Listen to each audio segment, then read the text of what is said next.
बिस्मिल्लाहिर्रहमानिर्रहीम। अस्सलाम वालेकुम नाज़रीन, मैं तारिक इसमाइल सागर आपके खिदमत में हाज़िर हूँ। नाज़रीन कराम, इस वक्त पाकिस्तान, चीन और रूस के लिए सबसे अहम सवाल ये है कि अगर तालिबान ने जितना प्रेशर डाला हुआ है अमेरिका पर, वो हंगामी तौर पे अमेरिका यहाँ से निकल जाए, उसके बाद जो यहाँ पे खलाव पैदा होगा उसको कौन पूरे करेगा, कैसे पूरे करेगा। देखिए, अब तक की जो काविशें, जो इतलात हैं, उनमें ये बात देखी है कि चीन और रूस ने बड़ी होशियारी के साथ जो यहाँ पे एथनिक्स ग्रुप हैं मुख्तलिफ, उनसे अपना सिलसिला शुरू किया हुआ है और चीन ने इस सिलसिले में ख़ासी इन्वेस्टमेंट भी की है।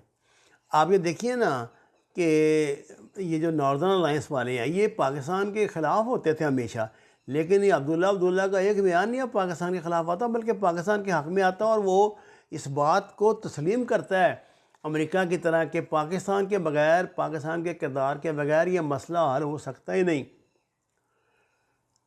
एक बंदा अलबत्ता तंग कर रहा है, वो है दोस्तम, ये ताजक जो हैं, ताजक प्रॉब्लम कर रहे हैं। हालांकि रूस की तरफ से अब जो लेवरोफ आया था तो उज़्बेकिस्तान वह जो ट्रैक है रेलवे का, उज़्बेकिस्तान से इधर हमारी तरफ बिछाने का इंदिया ज़ाहिर किया गया है और इस पे वो काम कर रहे हैं। लेकिन मुसीबत क्या आएगी? मुसीबत सिर्फ इसकी आएगी दोस्तम की। ये दोस्तम बड़ी अजीब व गरीब चीज़ है। एक ये ना, कभी अगर आप माजी में देखें ना तो ये बेपैंदे का लुटा है, लेकिन तालिबान के साथ यानी जो मजहबी अनासर है ना, उनके साथ इसका ये बहुत इसका रवैया जो अजीब व गरीब किस्म का होता है। नाज़रीन कराम, रूस, चीन, पाकिस्तान, इन तीनों की इंतहाई कोशिश ये तो है कि अमेरिका जल्द जल्द यहाँ से निकले, तालिबान के हाथ में कंट्रोल आए और कोई मामला सीधे हों। लेकिन एक खौफ इन तीनों को दामनगीर है, वो ये है कि अमेरिका के निकलने के बाद एक बड़ी खाना जंगी वहाँ पर दिखाई दे रही है।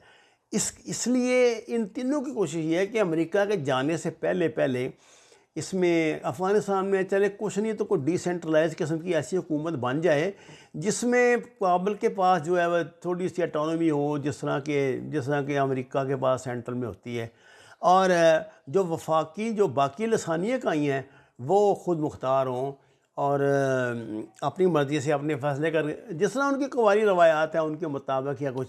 पाकिस्तान, रूस और चीन तीनों की कोशिश है कि इस तरह का एक सिलसिला बन जाए। जहाँ तक ताल्लुक़ है ना दोस्तम का सबसे बड़ा जो ठिकाना है वो है तुर्की। आपने देखा ये जब भी भागता है तुर्की चला जाता है। तो अगर हम तैयब उर्दगान को और लिया होगा पाकिस्तान ने, उनको एतमाद में लेके ये सिलसिला शुरू करें। अब जो तुर्की की तरफ से बड़ी मूव हो रही है ना ये तालिबान को लाने की, कि तालिबान के साथ मुज़ाकरात करके कोई रास्ता निकाला जाए, वो ये कि तुर्की अपना किरदार इसमें अदा करना चाहता है। अमेरिका नहीं चाहता, अब नहीं चाहता। पहले अमेरिका चाहता था कि तुर्की को शामिल करे, अब अमेरिका नहीं चाहता। अब अमेरिका ये चाहता है कि जो इनके पुराने जो एथनिक ग्रुप्स हैं ना वो टकराएं आपस में और ये उसको दाइश की पुष्टपनाही करके यहाँ पे बदअमनी पैदा किए रखे।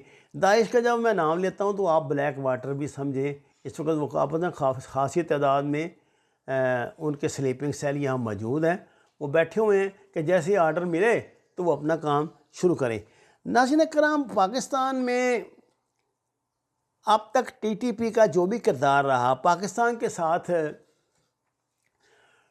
माजी में जो कुछ जो अफ़गानिस्तान के ये एथनिक ग्रुप्स हैं ये करते रहे। एक ज़माने में आपको पता है जब जहाद का आगाज़ हुआ था तो ये नॉर्दर्न जो शुमाली तहात का जो महाज है अहमद शाह मसूद वाला, ये अब्दुल्ला अहमद शाह मसूद का भाई है। अहमद शाह मसूद सबसे ज़्यादा करीब था पाकिस्तान के। ये और दो ही बंदे थे, एक गुलबदीन हिकमतयार, एक अहमद शाह मसूद। कहा जाता था कि ये दोनों आईएसआई की पूरी गेम जो है ना उसके अंदर इंचार्ज होते हैं कुछ। अहमद शाह मसूद के पास ये प्रिविलेज है कि वो उस दरवाजे पे बैठा था जिस दरवाजे से दाखिल होने के बाद हम पे सेंट्रल एशिया का दरवाज़ा खुलता और बंद होता है। वो दर्रा इनके कब्ज़े में है। अब उन्होंने अब आगे की क्या पोजीशन मुझे इल्म नहीं है, लेकिन मैं ये बात जानता हूँ कि इस वक्त पूरी कोशिश जो है ना इंडियन इंटेलिजेंस की और CIA की और मोसाद की, वो ये है कि जिस तरह भी मुमकिन है ना यहाँ शोरश में इजाफा हो। और मुझे बड़ी तशवीश इस पर रहती है कि आपको पता है करीबन रोज़ाना ही तालिबान की बहुत सख्त झड़पें हो रही हैं अफ़गान सिक्योरिटी फोर्सेस के साथ।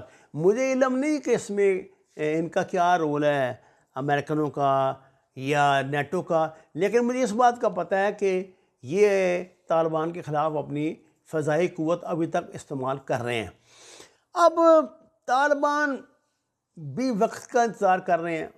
एक तो वो 1 मई तक देख रहे हैं कि और महीने की बात है, 1 मई भी आई जाए, अभी ना क्या 15 दिन महीने रह गए, 1 मई भी आई जाएगी।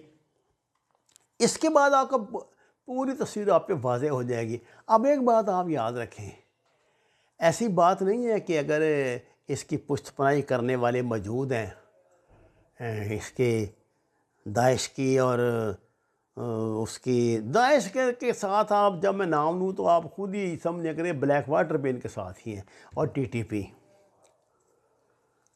लेकिन मैं आपको थोड़ा सा पीछे ले जाता हूँ। याद कीजिए जब ये जवाद ज़रीफ़ ने, ईरानी वज़ीर ख़ारजा ने स्टेटमेंट दी थी, उसने कहा कि अगर तालिबान मुझे इजाज़त दें तो दाइश के ख़िलाफ़ मैं अपने फ़ातिमियून को मैदान में उतारूँ। अब जानते हैं फ़ातिमियून कौन है? ये ज़ैनबून फ़ातिमियून उनके फ़ाइटिंग, उनके मुजाहिद ग्रुप हैं जिनको वो शाम में इस्तेमाल कर रहे हैं उसके ख़िलाफ़, ये दाइश के ख़िलाफ़। और कहा यह जाता है कि इनमें गायत तादाद जो है वो पाकिस्तान के जो शिया नौजवान हैं उनकी है, ख़ास तौर से जो हमारे हज़ारा भाई हैं इधर से भी, यानी बलूचिस्तान से भी, और उधर हेरात से भी कमांडर इस्माइल की जो ज़ेर असर हैं, और इधर पाड़ा चनार के जो हमारे पठान भाई हैं वो भी। अब ये लोग बहुत ट्रेंड लोग हैं। देखिए ये पाकिस्तान में भी आए हुए हैं।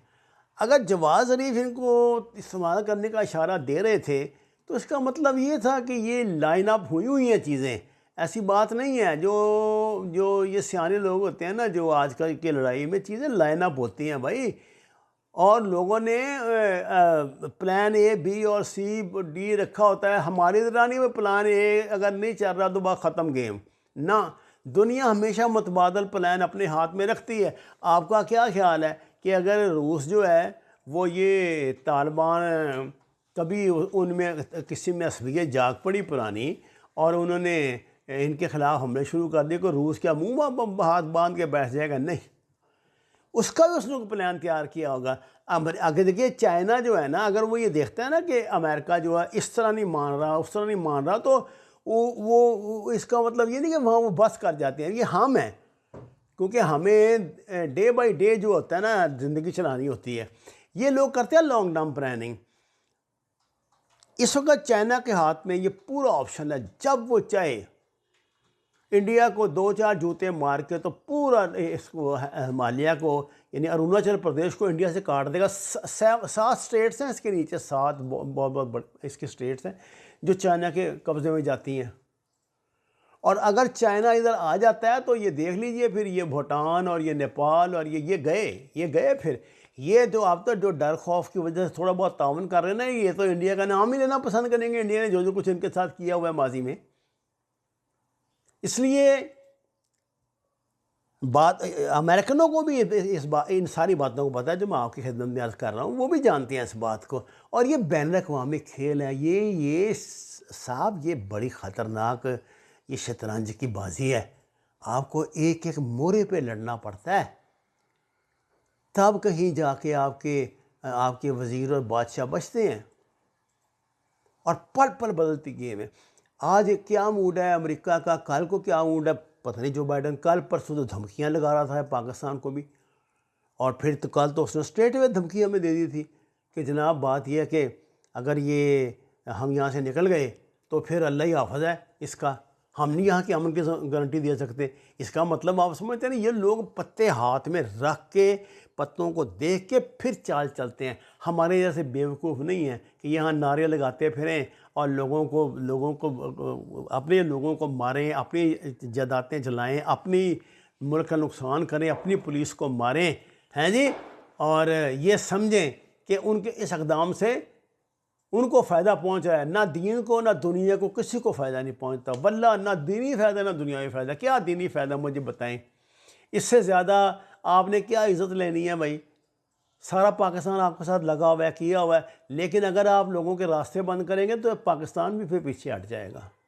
ये तो बस मेरी तस्करा बात आ गई। मैं आपसे अफ़गानिस्तान की सूरत हाल पे बात कर रहा था कि ये रूस और चीन जो हैं, इनकी डिप्लोमेसी का जो स्टैंडर्ड है हम वो हमारे जैसा नहीं है। ये कई मुतबादल मंसूबे हाथ में रखते हैं। हम तो 3 दिन महीना समाजत करके कर्जा मौखर कराते हैं वहाँ $2 अरब का यार दुबई से।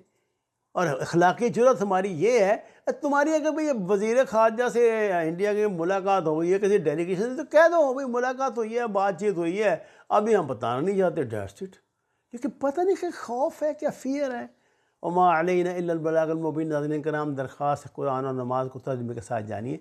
नाज़रीन कराम, हमारे चैनल पुकार को सब्सक्राइब करें, लाइक्स दें, सच के सफ़र में हमारा साथ दें। जो हम पुकार पे पेश करते हैं वो यहाँ पेश नहीं करते। आपका बहुत शुक्रिया।